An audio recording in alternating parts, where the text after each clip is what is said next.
కేంద్ర బడ్జెట్ యువతకు వరంగా మారుతుందని మల్కాజ్గిరి ఎంపీ ఈటెల రాజేందర్ అన్నారు. దేశంలో మానవ శక్తిని దేశాభివృద్ధికి ఎలా ఉపయోగించాలనే దానిపై కసరత్తు చేశారన్నారు.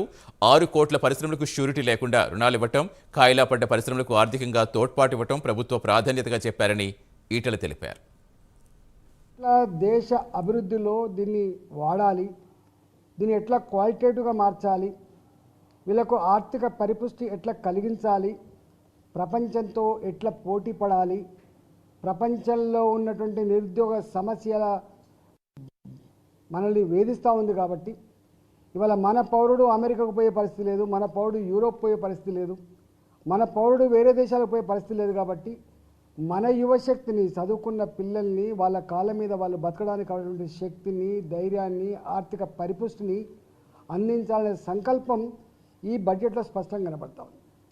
పోయినసారి బడ్జెట్లో కూడా స్పష్టంగా ఒక మార్గాన్ని ఇచ్చింది. 4 లక్షల కోట్ల రూపాయలని రాబోయే కాలంలో ఈ అన్ఎంప్లాయ్మెంట్ సమస్యకు ఒక పరిష్కారం చూపేటువంటి దిశను నిర్దేశించింది ఆ బడ్జెట్. ఇవాళ మళ్ళీ సేమ్ అది దాన్ని ఇక్కడ రిఫ్లెక్ట్ చేసింది. ఎట్లా దేశ అభివృద్ధిలో దీన్ని వాడాలి, దీన్ని ఎట్లా క్వాలిటేటివ్గా మార్చాలి, వీళ్ళకు ఆర్థిక పరిపుష్టి ఎట్లా కలిగించాలి, ప్రపంచంతో ఎట్లా పోటీ